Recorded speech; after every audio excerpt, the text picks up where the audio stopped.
বলছি পায়েল, তুমি এরকম মুখ করে আছো কেন? হ্যাঁ, কতদিন পরে আমাদের দেখা সাক্ষাৎ হচ্ছে, কোথায় একটু হাসি খুশি থাকবা তা না, মুখ কালো করে আছো। বলছি এইভাবে হয়তো আমি আর বেশি দিন দেখা করতে পারবো না। কেন? তুমি কি আবার এই পাদুর কাছে চলে যাবে নাকি? না না, আমার দাদুর যে সেনা মানুষ না, ও মোটামুটি আমাদের ধরেই ফেলবে, বুঝতে পারিস? না না, ধরতে পারবে না। এই নির্জন জায়গায় কেউ আসবে না। এইখানে যখন ফুটবল খেলা হয় তখন লোকজন আসে, অন্য সময় কোনো লোকজন আসে না। হ্যাঁ পায়েল, অন্য সময় লোকজন আসে না। তবুও বলো, তোমার সঙ্গে আমি এইভাবে কতদিন দেখা করবো? বলছি এটা ব্যবসা ট্যাবসা করো, তারপরে আমায় বিয়ে করে নাও। ব্যবসা করবো কি করে? টাকা পয়সা তো কিছু নেই। বলছি তোমার বাবার কাছে থেকে কিছু টাকা ধার নাও না তো? যে সময় আমার ওই পাদুর সাথে ডিভোর্স হবে, যখন মোটা অঙ্কের টাকা পাবো, তখন সেখান থেকে তোমার টাকা দেবো, তুমি তোমার বাবার টাকা শুধিয়ে দিও। বলছি কি ভাই, বৌদি তো ঠিক কথাই বলিছে, তোর বাবার কাছে টাকা নেই না তো? সারা দুনিয়ার লোক পালি না, আমার বাবা দেবে আমার টাকা? আমার বাবা হচ্ছে কিপ্তের ভাতের আড়ি। কি বলছিস ভাই? তোর বাবা তো নাকি শুনেছি ওই সুদিও টাকা দেয়। আমার বাপ অন্য লোকের দিতে পারে, কিন্তু আমার কোনো টাকা দেবে না। কেন তোমার টাকা দেবে না কেন? আমার বাপের আমার উপর ভরসা নেই। আমার বাপ জানে আমি যে কাজে নামি সে কাজে নাকি ওনার টাকা পয়সা সবকিছু ডুবাই দিই, তার জন্য আমার টাকা দিতে চায় না। বলছি তাহলে তুমি যদি ব্যবসা না করতে পারো, তাহলে আমার বিয়ে করে কি খাওয়াবা? সেটাও তো একটা কথা। দেখ রে কালু, তুই আমাদের এই প্রেম ভালোবাসার ভিতরে মাথা দিস না। তোর যে কাজ জানিস সেই কাজ কর, তুই এই রাস্তা পাহারা দে। ঠিক আছে। বলছি কি ভাই, আর একটু হাগা আইছে বুঝছিস, আমি নদীর পাড়ে একটু হেগে আসি, তোরা ততক্ষণ কথা বলতে থাক। আচ্ছা, হাঁকতে হাঁকতে দেখিস লোকজন আসতে পারে, খবর দিস, না তো ছেটি মারিস। হ্যাঁ একদম, লোকজন আসলে আমি কুকুরের মতন বাহ করবো, ঠিক আছে? যা যা যা। লা লা লা লা লা লা লা লা লা। এখন হাসছো কেন তুমি? তোমার বন্ধুর কথা শুনে না আমার খুব হাসি লাগে।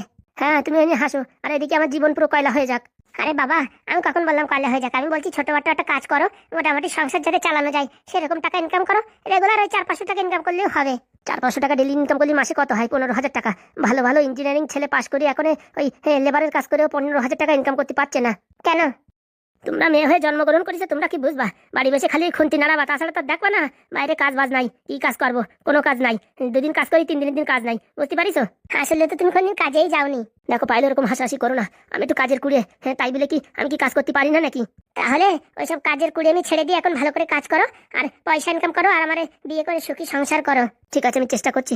বলছি কি, ওই 50,000 টাকা হলেও না ছোট্ট করে একটা মোবাইলের রিপেয়ারের দোকান দিতাম। দেখছি কি করা যায়। বলছি কি, আমি তো শুনেছি নাকি তোমার দাদুও অনেক টাকার মালিক। ওই তোমার দাদুর কাছে 50,000 টাকা ধারে এনে দিলি, আমি ব্যবসা করে টাকা শোধাই দিতাম। বলছি তোমার মাথাটা তো খারাপ হয়ে গেছে? আমার দাদু আমার 50,000 টাকা দেবে? হ্যাঁ, আর বলবে কি কারে দিতে হবে, কি দিতে হবে? অত হিসেব নিকাশ আমি দিতে পারবো না গো। তারপরে তোমার আর আমার কথা জানতে পারলি না, আমার এখানে রাখবেই না, সিধা একদম আমার শ্বশুর বাড়ি পাঠাই দেবে। সেটাও তো ভাবি দেখিনি আমি। তুমি অন্যদিকে অন্য লাইন খোঁজো। আচ্ছা। বাহ বাহ বাহ বাহ, তোমার দাদু? দাদু তুমি এখানে? খুব ভালো পায়েল, খুব ভালো। তোর উপরে এত বিশ্বাস করেছিলাম, আর তুই যে আমার এইভাবে ধোকা দিবি আমি কোনোদিন ভাবতে পারিনি। না না না না, মানে দাদু, আমি ওই মধুদের বাড়ি যাচ্ছিলাম, হঠাৎ করে কিরণের সাথে দেখা হয়ে গেল। তাই বলছিলাম কি, যে তোমার সাথে যখন আমি প্রেম ভালোবাসা করেছিলাম, তোমার সাথে আমার যত লাভ লিটার, যত ওই দিনা পাওনা হয়েছিল না, সবগুলো জলে ফেলে দাও, সেই সব কথা বলছিলাম। হ্যাঁ গো দাদু, আমার পাল তাই বলছিল যে তোমার যে আমি ওই রক্ত দিয়ে লাভ লিটার লিখে দিয়েছিলাম, ওই সেইগুলো জলে ফেলে দাও, এইসব কথা বলছিল। শোন রে, আমার কপালে বেবদ লেখা আছে নাকি? আমি ঘটকের কাজ করি, বুঝতে পারছিস? মানুষের চোখ দেখলি বলে দিতে পারি সে কোথাতে আসতেছে, কি করতেছে, তার ভাবতাল সবকিছু বুঝতে পারি। সত্যি বলছি দাদু। তুই যখনই বলেছিস না আমি ওই মধুদের বাড়ি যাবো, তখন আমার সন্দেহ জাগিছে, বুঝতে পারছিস? সত্যি দাদু, আমি যাচ্ছিলাম, হঠাৎ করে কিরণের সাথে দেখা হয়ে গেল। তারপরে আমি একটু কথা বলছিলাম, এই আর কি লেট হয়ে গেছে, না তো আমি কিরণের সাথে কোনদিন দেখাও করিনি, কোনদিন কথাও বলিনি, এই বিয়ের পরে প্রথমবার। হ্যাঁ দাদু। পোড়ামুখ নির্বংশ, তুই একদম কথা বলবি না, বুঝতে পারছিস? আমার নাচ জামাইরি ফোন করে না, এখনই তোর চিতে উঠে দেবো, বুঝতে পারছিস? ও বাবা, আমি আর কোনোদিন আপনার নাতনির সাথে দেখা করবো না, বুঝতে পেরেছেন? আমার মাফ করেন। তোর বাপের কাছে গিয়ে নালিশ করছি, দাঁড়া। পায়ে ধরি, আমার বাপের কাছে নালিশ করো না। বলছি দাদু বাড়ি চলো। এখন ওর বাড়ি গিয়ে কি হবে? মুখি তো চুনকালি সব লাগাই দিছিস। নাচ জামাই যদি কথা শোনে যে তুই এখানে এসে তোর পুরনো ভালোবাসার সাথে দেখা সাক্ষাৎ করছিস, তা আমার মান সম্মান কিছু থাকবে? দেখো দাদু, সবসময় তুমি নাচ জামাই করো, তোমার নাচ জামাই আমায় একটু ভালোবাসে না। কেন, কোথায় কমতি রেখেছে? 50,000 টাকা দিতে বলেছি, সে টাকাও দিল না। আর ও যে চাকরি বাকরি কিচ্ছু করে না, মিথ্যে কথা বলে আমার এখান থেকে ব্যাঙ্গালোরে নিয়ে গেছে। হ্যাঁ, সেদিকে তুমি কোনো বিচার করছো না, আমার জীবনটা নিয়ে তুমি ছিনিমিনি খেলছো। কে বলিস ও চাকরি করে না? সত্যি বলছি, ও কোনো চাকরি করে না। দেখ, তুই মা মারা বাপ মারা মেয়ে, বুঝতে পারছিস? তোর উপরে আমি বকাঝকা করতে চাই না, শুধু শুধু এসব উল্টোপাল্টা কথা না বলে তুই এক্ষুনি চল, ব্যাগপত্র গুছাইয়ে তুই এক্ষুনি চলে যাবি তোর শ্বশুর বাড়ি। আর মধুর বিয়ে? ওর বিয়ে ফিয়ে তোর দেখার দরকার নেই। বিয়ে ভারী দেখতে হলে মোবাইলে ভিডিও কল করবো, তাই দেখে নিবি, বুঝতে পারছিস? এক্ষুনি চল, টুলা টুলি বান চল। আমি যাবো না, পাদু মানে মিথ্যে কথা বলে বিয়ে করেছে, আমি ওখানে যাবো না। দেখ মা, মিথ্যে কি সত্যি সব সময় আসলে বোঝা যাবে, তুই চল। বলছি তো আমি যাবো না, যতক্ষণ না পর্যন্ত পাদু আমার 50,000 টাকা দিচ্ছে, আর যতক্ষণ না পর্যন্ত আমি জানতে পারছি ও সরকারি চাকরি করে, মাস গেলে 3 লাখ টাকা বেতন, ততক্ষণ আমি যাবো না এই বাড়ি ছেড়ে। তাহলে তুই কি বলতে চাচ্ছিস? ওই তো, ও পাদু চাকরি করে না তাই বলতে চাচ্ছি। আচ্ছা, আমি যদি প্রমাণ করে দিই যে পাদু চাকরি করে, তাহলে যাবি তো? তাহলে তুমি যা বলবো আমি তাই শুনবো। আর তুমি যদি প্রমাণ করাতে না পারো যে পাদু চাকরি করে, তাহলে কি হবে? তাহলে তুই বল। তাহলে আমি পাদুর সংসার করবো না।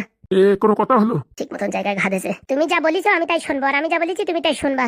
আচ্ছা ঠিক আছে, আমি প্রমাণ করে দেবো পাদু সরকারি চাকরি করে, সায়েন্টিস্ট চাকরি করে, মাস গেলে এত টাকা বেতন, ঠিক আছে? ঠিক আছে, চলো বাড়ি চলো। আর তোরও কথা দিতে হবে, যতদিন না আমি পর্যন্ত প্রমাণ করবো ততদিন পর্যন্ত তুই ঘর থেকে বাইরে কোথাও যাবি না। ঠিক আছে। পিছনেটা আবার দাঁত কালাচ্ছে কেন? একদম গিয়ে না ওই আঁটু ভাঙা ঘুষি দেবো, বুঝতে পারছিস? নাকের বিট সমান হয়ে যাবে। আর শোন রে, তোর বাড়িতে আমি যাই নালিশ করবো, আর তুই যদি আমার নাতনির সাথে এর পরের বারে দেখা সাক্ষাৎ করার চেষ্টা করিস না, তোর ওই হাজতের ভিতরে পুরে রাখবো বলে দিচ্ছি কিন্তু। চলো দাদু বাড়ির দিকে চলো। সত্যি বলছি, আর পাইলের সাথে আমি দেখা সাক্ষাৎ কিচ্ছু করবো না। তুই ভাবিস না যে খবর পাওয়া যাবে না, তুই যেখানেই পলায় থাকিস তোর সব খবর আমি জানতে পারবো। তুই যে কালকে আমার নাতনির সাথে দেখা করছিস সে খবর আমি কালকেই পেয়ে গেছি, বুঝতে পেরেছিস? কাল কি পেয়ে গেছেন মানে? সব জায়গায় আমার সিসি ক্যামেরা বসানো আছে। কি বলছো দাদু? আমি ওর সাথে দেখা করি, তুমি কালকে জেনে গেছো মানে? সব জানা আমার, তুই এখন আর কথা বলিস না, বাড়ির দিকে চল। আর বাড়ির থেকে কুত্তাও বেরোবি না। তুমি আগে প্রমাণ তো করো যে পাদু চাকরি করে। বললাম না, প্রমাণ আমি করেই দেবো, চল। আমি এই মুখের কথা প্রমাণ করবো না, কিন্তু আমার খাতা কলমে আমি দেখতে চাই যে পাদু সরকারি চাকরি করে, ঠিক আছে? আচ্ছা তাই দেখাবো তোরে, চল। বুড়োটা যা বলে গেল, হ্যাঁ মানে আগের থেকেই জানে আমি এই পাইলের সাথে দেখা করি, কি করে জানলো? কপালে মনে হয় শান্তি নাই রে, শান্তি নাই। ভাবিছি আরামসে প্রেম প্রীত করবো, সব কিছুর পান মারিয়ে দিল। এখন কি করবো কিছু বুঝে পাচ্ছি না। হ্যাঁ, পায়েলের সাথে যদি আমার দেখা না হয় তাতে আমার জীবন পুরো গেল। আর পায়েল বলছিল আমার বিয়ে করবে, তার কি হবে সেটা তো শুনলাম না, ভুলে গেলাম। পায়েল, ও পায়েল, লা লা লা লা লা লা লা লা লা। শুয়োর ডাসকে আসুক, ওর আজকে কেলাবো বুনো শুয়োর। বলছি বন্ধু, বৌদি কোথায় গেল দেখছি না যে? তুই কোথায় গেছিলি? বলেই তো গেলাম, হাঁটতে গেছিলাম। আজকের হাগাটা যা হয়েছে না, একদম ফুরুত করে একবারে সব বেরিয়ে গেছে। হারামজাদা আমার জীবনে আগুন লাগাই দিয়ে তুই বলছিস সব বেরোয় গেছে, দাঁড়া তোর দেখাচ্ছি। আরে ভাই কি হয়েছে, এত রেগে যাচ্ছিস কেন?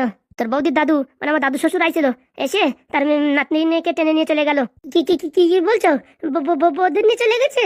তাই না তাই কি বলছি, কি আমরা যেখানে দেখা করি, হ্যাঁ ওই বুড়ো নাকি আগে থেকে খবর জানে? কি বলছো? এই জায়গার কথা তো জানার কথা না। আমি তাই ভাবছি এই জায়গার খবর কি করে পেলো। বলছি কি তুই আবার টাকা পয়সা খেয়ে আবার বলে দিসনি তো? কি কি বলছিস ভাই, সত্যি করে বল, তুই কারু বলিসনি তো? মা কালী বলছি, আমি কারুরই বলিনি। তাহলে তুতলাচ্ছিস কেন? সত্যি বলছি ভাই, আমি কারুরই বলিনি, সত্যি বলছি। কালু আমি যদি জানতে পারি না যে এটা তোর কাজ, তখন তোর একদিন কি আমার একদিন, মনে রাখিস। বন্ধুত্ব তো থাকবেই না, আর তোর জীবন পুরো আমি অন্ধকার করে ছাড়বো। হে ভাই, তোর কোথাও ভুল হচ্ছে। আমার জীবন চলে যাবে, কিন্তু আমি তোর সাথে কোনোদিন বিশ্বাসঘাতকতা করবো না। তোর প্রেম ভালোবাসার জন্যই শালা আমি ব্যাঙ্গলার পর্যন্ত গেছি, হ্যাঁ? আর তুই কি না আমার অবিশ্বাস করছিস? শোন ভাই, আমার মাথা এখন ঠিক নেই, বুঝেছিস? আমার বাড়ি যাবে বলছে এই বুড়ো, বাড়ি গিয়ে আমার মারে বাবার নাকি নালিশ করবে, গ্রামের লোকজন নাকি ডাকবে, মান সম্মান সব চুলোয় মিশিয়ে দেবে। বলছি ভাই, তাহলে এই খবরটা কে দিল? সে কথা তো আমি বলছি তুই তো পাহারা দিস, কারণই দেখেছিস নাকি আশেপাশে এখান ওখান থেকে জাতি? আচ্ছা, তাহলে যা ভাবিছিস তাই মানে ওই যে যার কাছে তুই টাকা নিচ্ছিলি ওই বিদেশ যাওয়ার জন্য, ওই পৌরসভায় চাকরি করে, পাইকারি পরিষ্কারের চাকরি, ওই মালটা কালকে এখান থেকে যাচ্ছিল। ও তো কিছু দেখেনি, এখান থেকে হাঁটে চলে গেছে। কে জানে, দেখতেও পারে। তালি ভাই ওই হবে, ওর নাকি শুনছি মধুর সাথে বিয়ে হচ্ছে। চল তো মালটা ভালো করে একটু ধুয়ে দিয়ে আসি। চলো। শালা আমার জীবনটা ছাড়কার করে দিয়ে, হ্যাঁ নিজের জীবন উন্নতি করতে চলতেছে, ওর পুরো একদম L7 করে দেবো। চলো। গুরু শালা আমার দোষ দেয় কেন বুঝি না, আমি এত সততা নিয়ে চলি তাও আবার আমার দোষ দেয়। বলছি ভাই, এখন মাথা কাজ করছে না, ভুলবশত যদি কিছু বলে থাকি ক্ষমা করে দিস। আচ্ছা ঠিক আছে, চলো। আরে ম্যাডাম, হঠাৎ করে আপনি এখানে? কি আর করবো, একা একা ভালো লাগছিল না, তাই ভাবলাম দাদা তোমার সাথে একটু কথা বলি, তাই কথা বলতে আসলাম। ও আমার সঙ্গে কথা বলবেন? আমার তো শুধু সারাদিন কাজ আর কাজ, কাজ করতে করতে আমি সময়ই পাই না। হ্যাঁ সে তো দেখছি, তোমার বউ যা তোমার খাটায় তা বলে বোঝানো যাবে না, আজকালকার এরকম মানুষ খুঁজে পাওয়া যায় না। দিদি কি বলবো, সবই কপাল। কপাল না থাকলে কি এরকম গাদার খাটনি খাটতে হয় আমার? আরে শোনো, তুমিও পারতে আর 5টা মানুষের মতন দাদাগিরি দেখাতে। হয় না গো দিদি, হয় না। জগতে আমার আর শান্তি নেই। যতদিন বাঁচবো ততদিন এই গাদার খাটনি খাটিয়েই আমার জাতি হবে। বলছি কি, আমার যদি একটা কথা শোনো না, তাহলে তোমার গাদার খাটনি খাটতে হবে না। কি কথা ম্যাডাম? বলছি কি, তুমি তো পারবা না, আমি জানি তুমি পারবে না, তোমার বুকির পাটায় দম নেই। দম তো নাই, সে তো ঠিকই বলেছেন ম্যাডাম। হ্যাঁ, সে কথা তো আমি আগের থেকেই জানতাম, তোমার দেখেই মনে হয় তুমি একটা নিরীহ মানুষ। আগে নিরীহ ছিলাম না ম্যাডাম, আমি যখন কলেজে পড়তাম না, কলেজে আমি দাদাগিরি করতাম। তারপরে এই যে তোমাদের এই যে দিদিমণির সাথে দেখা, প্রেম ভালোবাসা, তারপরে বিয়ে থা হওয়ার পরে আমার উপরে এমন চাপের সৃষ্টি করেছে, আমার এখন ওই কোনো বিড়েল হওয়া ছাড়া আর কোনো কাজ নেই। বলছি কি, তুমিও সমাজের বুকে এইরকম মাথা উঁচু করে বাঁচতে পারো? আমার কথা শুনলে পারে হবেই হবে। বলেন ম্যাডাম।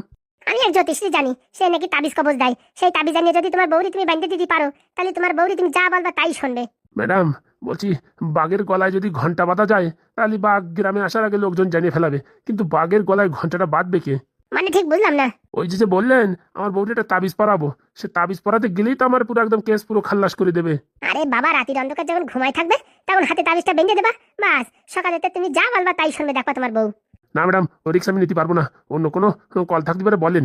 তাহলে একটা কাজ আছে, যদি এরকম একটা জলপোড়া তেলপোড়া করে দেওয়া হয়, সেটা যদি তোমার বউটি যে করে হোক খাওয়াতে পারো, মোটামুটি পেটের ভিতরে গেছে কি তোমার কবজে এসে গেছে।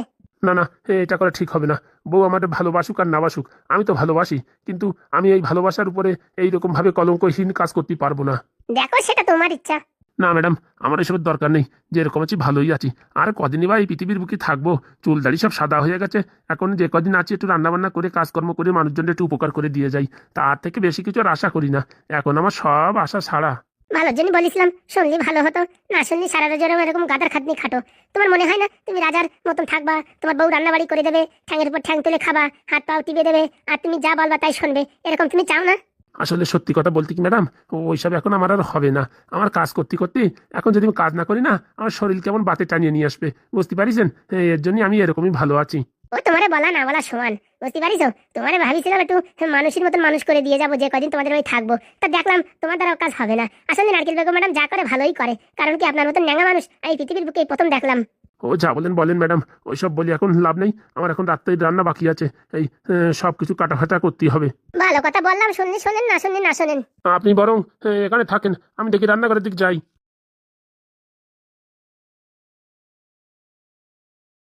বড় সোনাদি বললাম তো শুনলো না, শালা এত ন্যাঙা মাল। আর কি বলবো, সারা জীবন গাদার খাটনি খাটিয়ে যাবি, কোনোদিন মান সম্মান পাবি না। আমার কথা শুনলি পারে সুখী সংসার করতে পারতি, তা না। হ্যাঁ, এখন দেখ সারা জীবন বউর গুলামি করে যা। এ তোরা আবার আসিস এখানে? ভালোই ভালো আমাদের সাথে চল, না তো বুড়ি তোরা একদম পিন্ডি চটকাই দেবো। হ্যাঁ, আমি কোথাও যাবো না। যাবি না? আমার হাতে দেখেছিস কি জিনিস, ধার ধার করে একদম কিন্তু বসিয়ে দেবো, তখন দেখবি কেমন লাগে। দিনের বেলা আকাশের চাঁদ দেখতে পারবি। হে বাবার বাবা, এত ছোট ছোট মানুষ বন্দুক দিয়ে ঘোরাফেরা করে, আমার নাতি আসুক সব বলে দেবো। ততক্ষণ তুই এই পৃথিবীর বুকে থাকলি তো। মানে কত ঘন কথা বলিস না, যা বলছি তাই চুপচাপ শোন। হাত উপর কর আর ওই দিক ঘুরে ওই রাস্তা দিয়ে বেরো। আমি এখান থেকে কোথাও যাবো না। নাদন ভাই, এর মানে বেঁচে থাকার আর কোনো ইচ্ছা নেই, তাহলে এখানে জিনিসটা খাল্লাস করে দি। আর বয়ে নিয়ে কি করবো? খাল্লাস মানে তুই এখান থেকে বেরোবি কিনা তাই বল, নাহলে এখানেই তোকে কিন্তু একদম ঝাঁঝরা করে দিয়ে যাবো। যাচ্ছি যাচ্ছি, আমি মেরো না, আমার এখনো জীবনে অনেক আশা পূর্ণ করতে হবে, মেরো না। চল তাহলে চল, আমি স্যালেন্ডার করছি, মনের ভুলে গুলি চালিও না। হাট হাট, টান পায়ে হাট। তখন নাতি বলেছিল সাবধানে থাকতি, শুনিনি। এখন কপালে কি দুর্ভোগ আমি ডাকে নিয়ে আসলাম। বাড়ি কেউ নেই, শুধুমাত্র ওই বুড়োটা আছে, ও থাকা না থাকা সমান। গুলি চালাবেন না, গুলি চালাবেন না, ঘন কথা না বলে তোর হাঁটতে বলেছি। বলছি নাদন ভাই, টোটো নিয়ে আসছে তো ওরা। প্লাস্টিকের বন্দুকটা ভালোই কাজ করলো।